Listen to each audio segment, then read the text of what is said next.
নমস্কাৰ স্বাগতম ইয়া হৈছে ফাইনেল ৰিপৰ্ট ষ্টুডিঅ'ত মই প্ৰাঞ্জল প্ৰতিবাদক লৈ উত্তাল তিনিচুকীয়া জিলাৰ তালাপ আৰক্ষী আৰু প্ৰতিবাদকাৰীৰ মাজত হতাহতি মৃতদেহ লৈ ৩৭ নম্বৰ ৰাষ্ট্ৰীয় ঘাইপথ অৱৰোধ কৰে ৰাইজে হত্যাকাৰীক গ্ৰেপ্তাৰৰ দাবীত ওলাই আহিল শ লোক মৃত লোকজন মুনু শাহ ৬ মাৰ্চৰ পৰা সন্ধানহীন হৈ আছিল লোকজন তালাপৰ বাইপাছৰ সমীপত উদ্ধাৰ হৈছিল মৃতদেহ প্ৰতিবাদত এনেধৰণে উত্তাল হৈ পৰিছে তিনিচুকীয়া জিলাৰ তালাপ আৰক্ষী আৰু প্ৰতিবাদকাৰীৰ মাজত হতাহতি লাগিল তাত মৃতদেহ লৈ ৩৭ নম্বৰ ৰাষ্ট্ৰীয় ঘাইপথ অৱৰোধ কৰিলে ৰাইজে হত্যাকাৰীক গ্ৰেপ্তাৰৰ দাবীত ওলাই আহিল শ লোক মৃত লোকজন মুনু শাহ ৬ মাৰ্চৰ পৰা সন্ধানহীন হৈ আছিল সেই লোকজন তালাপৰ বাইপাছৰ সমীপত মৃতদেহ উদ্ধাৰ হৈছিল কিন্তু সমগ্ৰ এই মৃত্যুৰ ঘটনা ৰহস্যৰ আৱৰ্তত সোমাই আছে আৰু স্থানীয় লোকসকল ওলাই আহিছিল আজি ফাকুৱাৰ দিনটোতেই আৰু তেওঁলোকৰ সৈতে আৰক্ষীৰ হতাহতি লাগিল ইয়া তিনিচুকীয়া জিলাৰ তালাপৰ দৃশ্য বৰ্তমান টিভি পৰ্দাত আপোনালোকে প্ৰত্যক্ষ কৰি আছে আনকি এইসকল লোকে মৃতদেহ লৈ ৩৭ নম্বৰ ৰাষ্ট্ৰীয় ঘাইপথ অৱৰোধ কৰে হত্যাকাৰীক গ্ৰেপ্তাৰৰ দাবী তেওঁলোকে উত্থাপন কৰিছে কিন্তু হত্যাকাৰী কোন এতিয়ালৈকে স্পষ্ট হোৱা নাই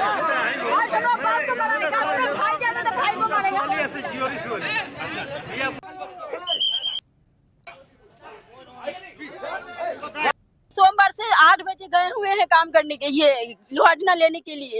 वहाँ 8 बजे गए हैं हम लोग घर पे इंतजार कर रहे हैं अब आएंगे 12-1 बजे तक पापा आ जाते हैं नहीं आए हैं तो हम लोग जहाँ तहाँ फोन किए हैं कि कहाँ रह गए पापा नहीं आए रात तक हम लोग रात को 12 बजे तक सब खोजा बस्ती बस्ती में लेकिन पापा नहीं मिले 3 दिन तक किडनैप करके रखा था पापा को मारा इतना पीटा गला दबा दबा के मारा मेरे पापा को वो तो हमको तो नहीं मालूम कहाँ मारा है मार उड़ के फेंक दिया है बाईपास में तालाब बाईपास में फेंक दिया है मार कर पूरा मार खाया हुआ था पापा 3 दिन से हम लोग खोज रहे हैं हाँ पुलिस को लोग केस किया था पुलिस घर में भी आया था सारा आके हम लोग सारा बात बोला है पुलिस क्या बोला है बकरी गाय को ढूंढना आसान है लेकिन इंसान को ढूंढना आसान नहीं ऐसा बोलता है क्या कोई आदमी को तो पुलिस को तो ढूंढना चाहिए ना कि आदमी का है बकरी गाय को ढूंढना आसान है लेकिन इंसान को ढूंढना आसान नहीं है ऐसे बोलता है क्या कोई वो पुलिस आया था घर पे वो बोल के गया है आशिक का नाम क्या है? आदमी को बोले कैसे ढूंढेगा बकरी गाय को ढूंढना आसान है लेकिन आदमी को ढूंढना आसान नहीं है হয় তাৰ মানে মুনু শাহ বুলি এজন মানুহ আছিল তেওঁৰ বডি আমি মৰ্নিং পাইছিলো তো এই বাগানত পঢ়ি পাই আমি অলৰেডি ভিজিট কৰিছো চাইছো জাগাবিলাক ভিজিট ইনভেষ্টিগেশ্যন আৰম্ভ হৈছে ষ্টেটমেণ্ট প্লেন লৈছো হেৰি কৰিছো বডি পিএমৰ কাৰণে পঠাইছো তাৰপিছত ইয়াতে আমি গম পালো যে ৰাস্তা ব্লক কৰিছে এনেতো ৰাস্তা ব্লক কৰিব নোৱাৰে আমি মানুহক ধুনীয়াকৈ বুজালো তো মানুহ বুজি পোৱা ৰাস্তা হেৰি কৰিছে এম্বুলেঞ্চ চব ব্লক কৰি দিছিলে আমি এতিয়া মানুহবিলাক ডিসপাৰ্স কৰি গাড়ীবিলাক এটা নৰ্মেল হেৰি কৰি সেইটো কৰাতে যেতিয়া পাব্লিক ডিসপাৰ্স কৰা হ'ল তেতিয়া আকৌ মানে কিছুমান পাব্লিকে পুলিচৰ পৰা পাথৰ মাৰিছে হেৰি কৰিছে আমি এইটো চাই আছো এটা কি লিগেল একশন ল'ব পাৰি পাথৰ মাৰাৰ আগতে মই চালু পুলিচে প্ৰহাৰ কৰিছে পুলিচে প্ৰহাৰ কৰিছে হয় আমি এইটো চাই আছো কি আছে প্ৰথমে আমাৰ কাম আছিল এইটো ক্ৰাউড ডিসপাৰ্স কৰা আমি কৰিলো এই বাকিখিনি আমি চাই ল'ম দেই বাৰে চহৰীয়া ভাওনা অনুষ্ঠিত হোৱা পকামৰা পথাৰৰ উন্নয়নৰ বাবে অসম চৰকাৰৰ 2 কোটি টকা ঘোষণা ভাওনাস্থলীত এই ঘোষণা মুখ্যমন্ত্ৰী হিমন্ত বিশ্ব শৰ্মাৰ বাৰে চহৰীয়াৰ ওপৰত হ'ব এখন গৱেষণামূলক গ্ৰন্থ দেশৰ সকলো ভাষাতেই হ'ব গ্ৰন্থখন বাৰে চহৰীয়া ভাওনাক বিশ্ব দৰবাৰলৈ লৈ যোৱাৰ প্ৰয়াস অসম চৰকাৰৰ আনহাতে আজিৰ ভাওনা উদ্বোধন কৰে কেন্দ্ৰীয় মন্ত্ৰী ধৰ্মেন্দ্ৰ প্ৰধানে কেন্দ্ৰীয় মন্ত্ৰীগৰাকীৰ লগতে ভাওনা উপভোগ কৰে মুখ্যমন্ত্ৰী হিমন্ত বিশ্ব শৰ্মা সাংসদ পল্লৱ লোচন দাস মন্ত্ৰী পীযুষ হাজৰিকা অশোক সিংঘালে বৰ্তমান মুখ্যমন্ত্ৰীয়ে ভাষণ প্ৰদান কৰি আছে বাৰে চহৰীয়া ভাওনাস্থলীত আমি পোনপটীয়া সম্প্ৰচাৰ আগবঢ়াইছো পৰাই তোলাত বাধাৰ আৰোপ কৰিছিল আমাৰ ৰাজ্য চৰকাৰে অসম দৰ্শনৰ কাম আৰম্ভ কৰিছিল আজিৰ দিনটোলৈকে আমি ২২,০০০ নামঘৰত আমি আৰ্থিক সাহায্য দিব পাৰিছো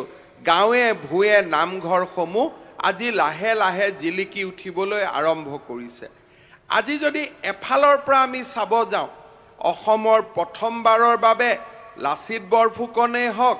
আমাৰ বিহুৱে হওক বা আমাৰ চৰাইদেউ মৈদামৰ দৰে আমাৰ কীৰ্তি স্তম্ভসমূহে হওক আমাৰ গৌৰৱসমূহে হওক বিশ্বৰ দৰবাৰলৈ লৈ যোৱাৰ বাবে এক বিশাল প্ৰচেষ্টা আজি আমি আৰম্ভ কৰিব পাৰিছো আৰু মই বিশ্বাস কৰোঁ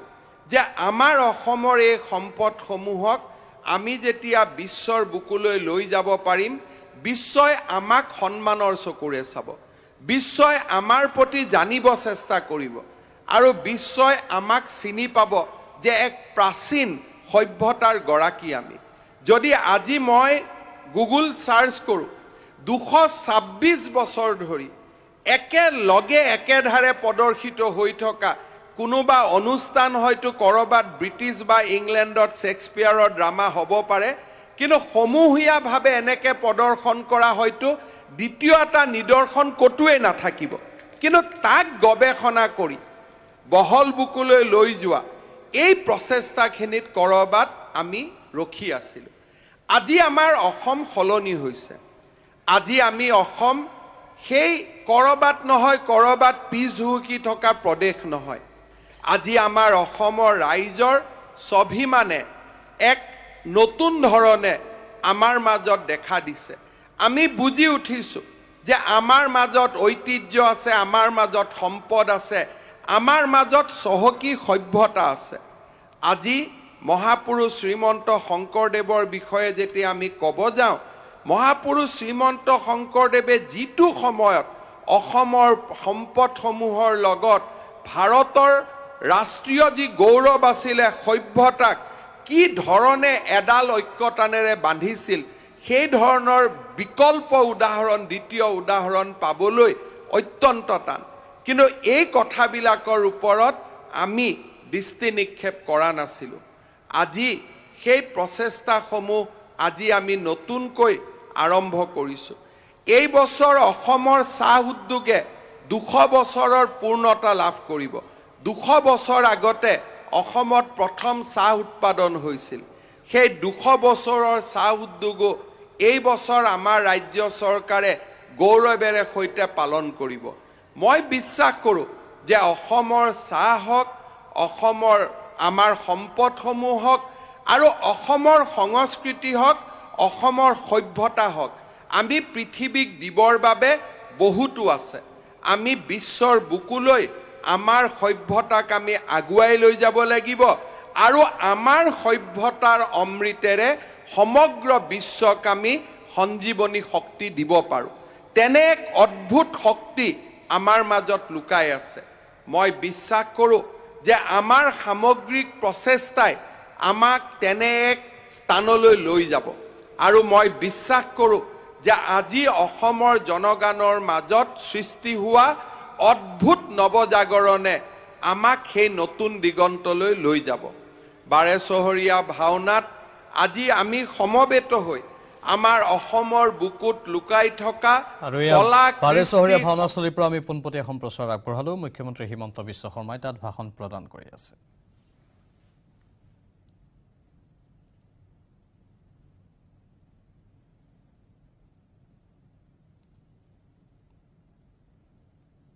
পৰৱৰ্তী বাতৰি, তিনিচুকীয়াৰ বাগজানত পুনৰ আতংকময় পৰিৱেশ। বাগজানস্থিত BJI তৈলকূপৰ অহৰহ গেছ নিৰ্গমন। পাইপেৰে অহৰহভাৱে গেছ কণ্ডেনছেট জাতীয় পদাৰ্থ হঠাতে নিৰ্গত হয় কূপটোৰ পৰা। পৰৱৰ্তী সময়ত অইল ইণ্ডিয়া লিমিটেডৰ তৎপৰতাত কূপটো নিয়ন্ত্ৰণলৈ আহে যদিও স্থানীয় ৰাইজৰ মাজত সৃষ্টি হয় আতংকময় পৰিৱেশৰ। ইপিনে এই ঘটনাৰ পিছতে বাগজান গাঁৱৰ মিলনজ্যোতি যুৱ সংঘই অইলৰ বিৰুদ্ধে সাব্যস্ত কৰে প্ৰতিবাদ। পৰৱৰ্তী সময়ত ঘটনাস্থলীত উপস্থিত হয় অইলৰ লগতে তিনিচুকীয়া আৰক্ষী প্ৰশাসনৰ বিষয়া। উল্লেখযোগ্য যে কিছু বছৰ পূৰ্বে বাগজান BJR 5 নম্বৰ তৈলঘাটত হোৱা দুৰ্ঘটনাৰ পিছত আজি পুনৰ 500 মিটাৰ নিলগত সংঘটিত হৈছে এই ঘটনা।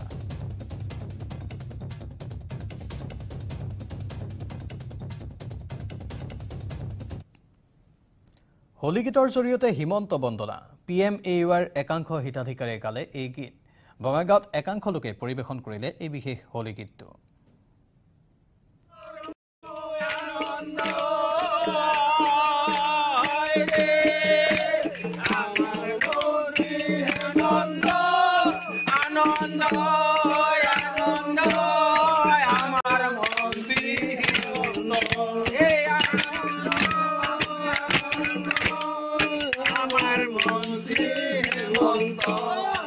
আমার মন্ত্রী হেমন্ত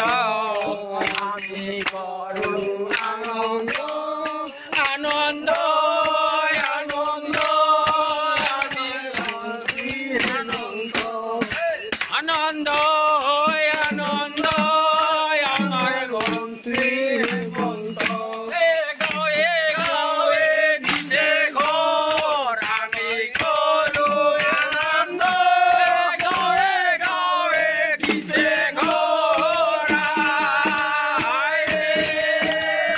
আমি কৰু আনন্দ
আৰু বাতৰিখিনিতে সময় হৈছে চমু বাণিজ্যিক বিৰতিৰ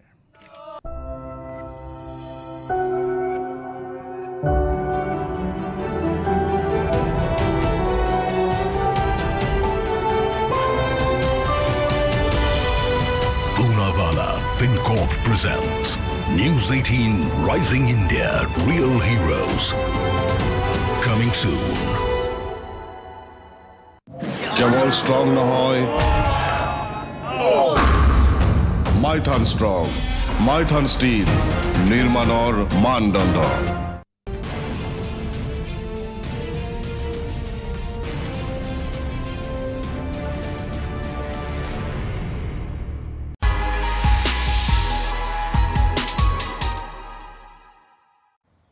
তোজো পুৰাকৈ ফিনিশ কৰা দেই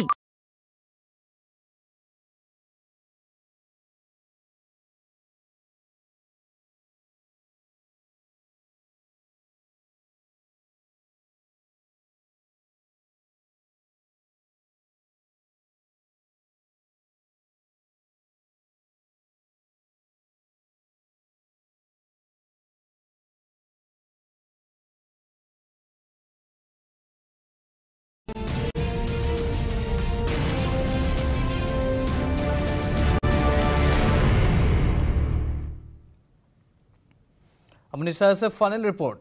হোলীৰ আনন্দৰ মাজতে মহানগৰীত ভয়ংকৰ দুৰ্ঘটনা নিয়ন্ত্ৰণ হেৰুৱাই পাহাৰৰ পথৰ পৰা তলত পৰিল এখন চাৰিচকীয়া বাহন খুৰামত্ত অৱস্থাত আছিল বাহনৰ চালকজন শিহৰণকাৰী দুৰ্ঘটনাত সৌভাগ্যক্ৰমে প্ৰাণ ৰক্ষা পৰে যদিও গুৰুতৰভাৱে আহত হৈছে খুৰাপাই চালকজন ৰুদ্ৰনগৰ হাউচিং কলনীত সংঘটিত হৈছে এই ভয়ংকৰ দুৰ্ঘটনা ইপিনে ঘটনাস্থলীত আৰক্ষী তথা 108 সেৱা উপস্থিত হৈ উদ্ধাৰ কৰে চালকজনক আনহাতে দুৰ্ঘটনাগ্ৰস্ত বাহনখন উদ্ধাৰ কৰি লৈ যায় আৰক্ষীয়ে হোলীৰ আনন্দৰ মাজতে এই ভয়ংকৰ ঘটনাটো সংঘটিত হৈছে গুৱাহাটীত নিয়ন্ত্ৰণ হেৰুৱাই পাহাৰৰ পথৰ পৰা তলত পৰিলগৈ এখন চাৰিচকীয়া বাহন খুৰামত্ত অৱস্থাত আছিল বাহনৰ চালকজন শিহৰণকাৰী দুৰ্ঘটনাত সৌভাগ্যক্ৰমেহে প্ৰাণ ৰক্ষা পৰে কিন্তু গুৰুতৰভাৱে আহত হয় খুৰাপাই চালকজন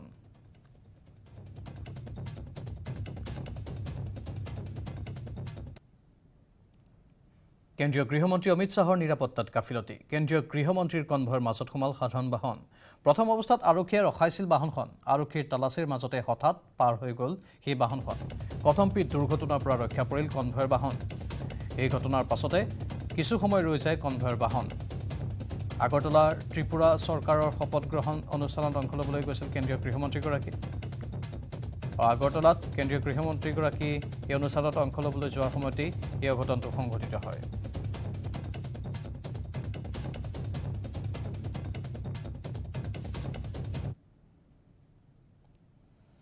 জগত গুৰুজনাৰ স্মৃতি বিজড়িত কোচবিহাৰৰ মধুপুৰ সত্ৰৰ সত্ৰাধিকাৰ লক্ষীকান্ত মহন্তৰ দেহাৱসান আজি বিয়লি 5 বজাত ইহলীলা সম্পৰণ কৰে সত্ৰাধিকাৰগৰাকীয়ে দীৰ্ঘদিন ধৰি ৰোগাক্ৰান্ত হৈ আছিল সত্ৰাধিকাৰ লক্ষীকান্ত মহন্ত 2012 চনৰ পৰা মধুপুৰ সত্ৰৰ সত্ৰাধিকাৰ হৈ আছিল মহন্ত সত্ৰাধিকাৰ ফটিক চন্দ্ৰ দেৱগোস্বামীৰ মৃত্যুৰ পাছত সত্ৰখনৰ সত্ৰাধিকাৰৰ দায়িত্ব লৈছিল লক্ষীকান্ত মহন্তই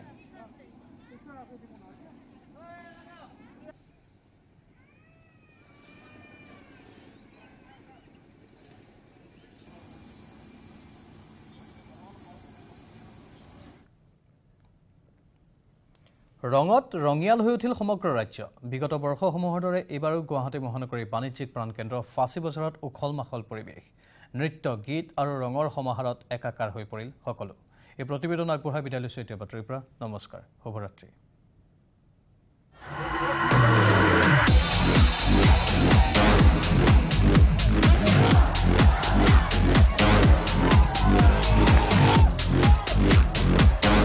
ৰঙত ৰঙীন ৰাজ্য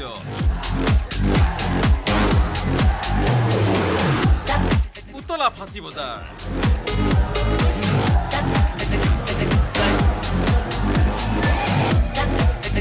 বিগত বৰ্ষসমূহৰ দৰে এইবাৰো ফাঁচী বজাৰত এয়া ডিজে হোলী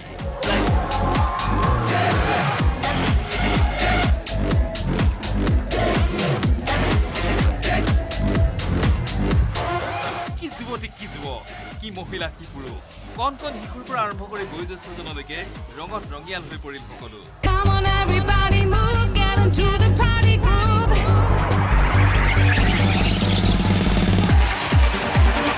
মহানগৰী ওদালগুৰিৰ বিভিন্ন প্ৰান্তৰ পৰা অহা যুৱক যুৱতী কিশোৰ কিশোৰীয়ে উদ্দাম সংগীতৰ তালে তালে এইদৰেই কৰিলে নৃত্য।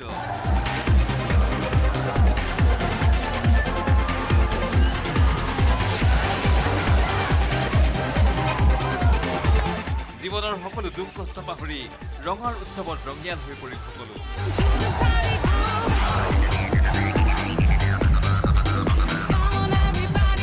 কৰ্তব্যৰ মাজতে একাংশ সাংবাদিকে উদযাপন কৰিলে ৰঙৰ উৎসৱ।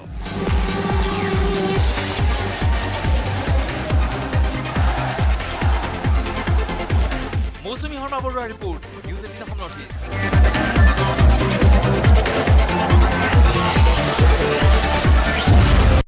কেৱল ষ্ট্ৰং নহয়